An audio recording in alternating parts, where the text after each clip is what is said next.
नमस्कार दोस्तों, मेरा नाम है दिव्यांशु शर्मा और आप सभी का स्वागत है मेरे YouTube channel Indian short hand में। आज मैं आप सभी के लिए लेकर आया हूं डिक्टेशन नंबर 4 जो 100 वर्ड पर मिनट पर बोली जाएगी। टोटल वर्ड्स 1000 रहेंगे।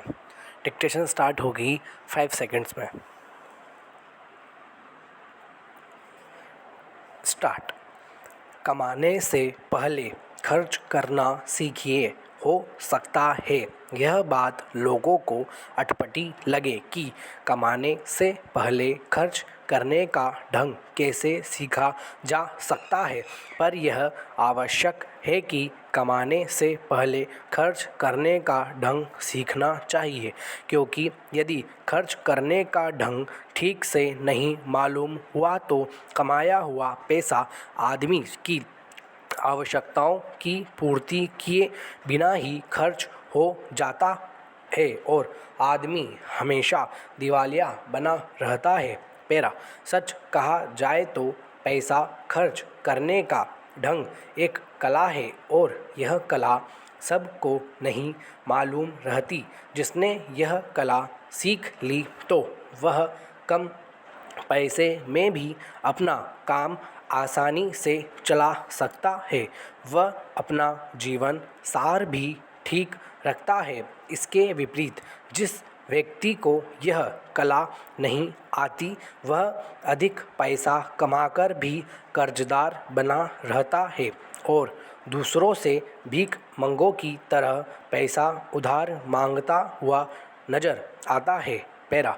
सोचने की बात है कि वह कौन सी ऐसी कला है जिसकी बदौलत आदमी कम पैसे में भी अपना खर्च आसानी से चला लेता है और अपना जीवन सार ठीक रखता है।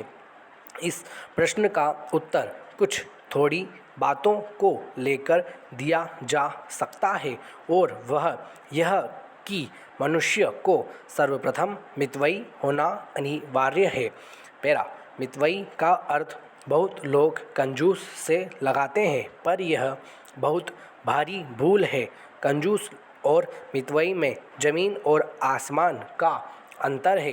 कंजूस उसको कहा जाता है जो ज़रूरत रहते हुए और अपने पास पैसा रहते हुए भी किसी चीज़ को नहीं खरीदता है और यदि खरीदता भी है तो अनुचित मूल्य पर घटिया किस्म का माल खरीदता है।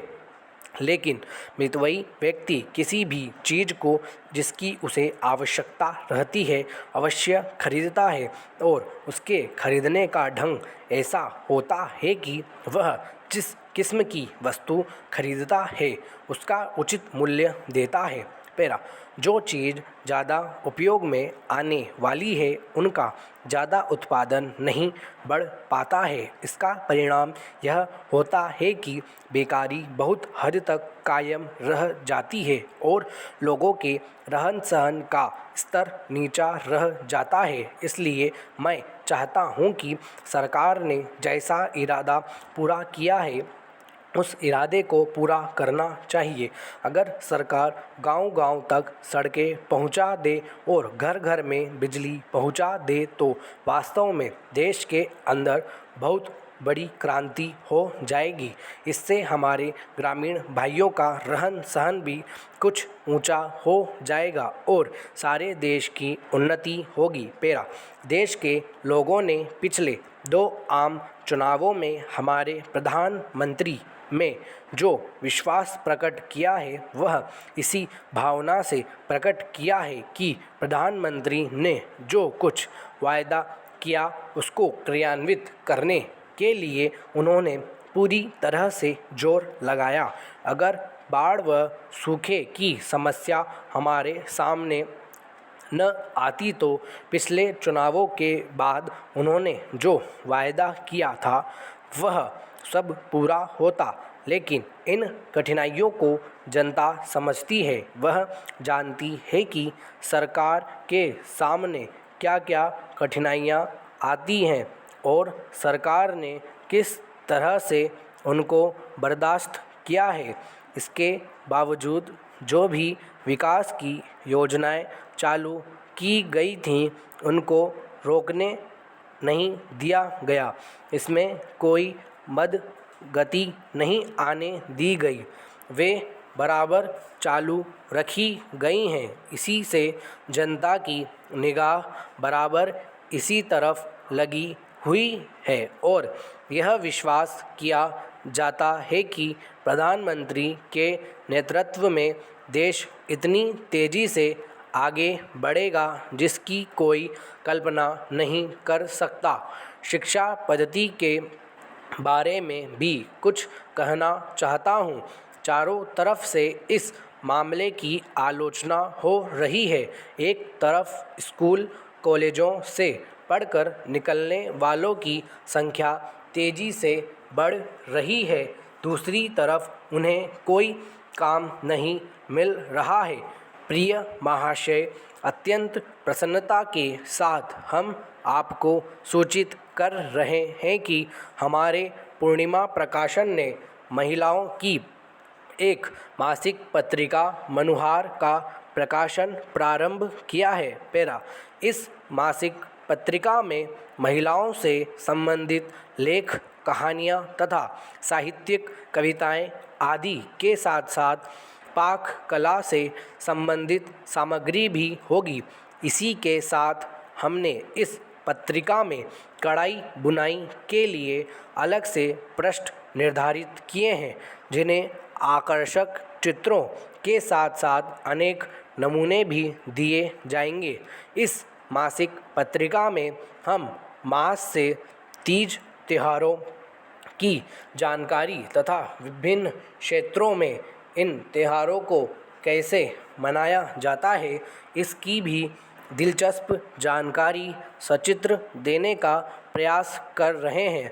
साथ ही हम मासिक भविष्यफल भी इसमें राशि के अनुसार देने की योजना बना रहे हैं। हमें आशा है कि यह पत्रिका महिलाओं में विशेष लोकप्रिय होगी। हमने इसकी कीमत भी मात्र 10 रुपये रखी है।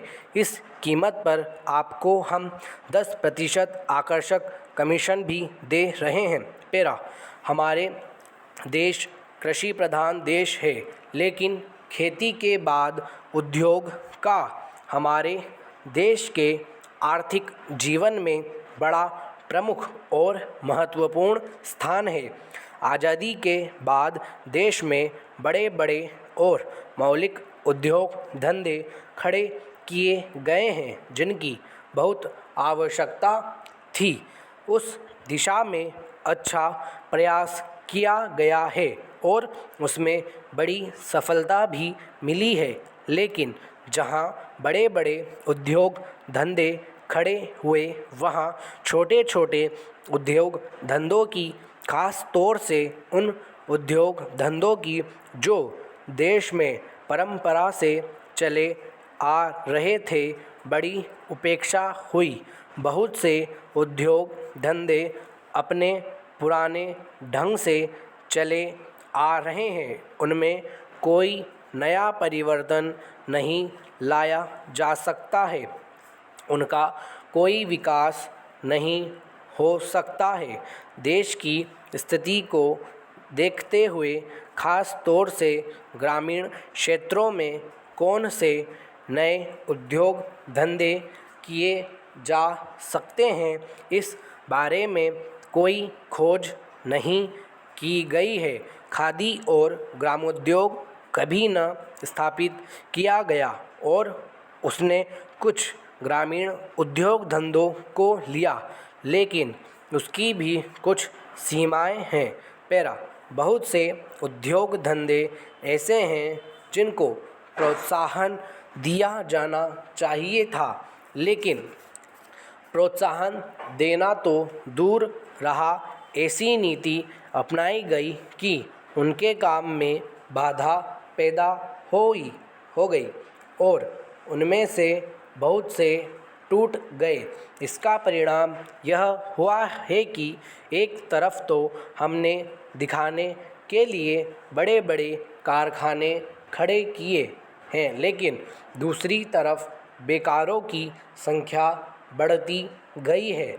आज वह समस्या एक भीषण रूप में हमारे सामने आई है। यदि हम छोटे छोटे उद्योग धंधों को, खास तौर से कृषि से संबंधित उद्योग धंधों को बड़े बड़े शहरों में नहीं, दूर दूर ग्रामीण क्षेत्रों में नहीं फैलाते हैं तो इसके दो दुष्परिणाम होंगे। एक तो उद्योगों का केंद्रीयकरण होगा और दूसरे शहरों की आबादी बढ़ेगी। स्टॉप।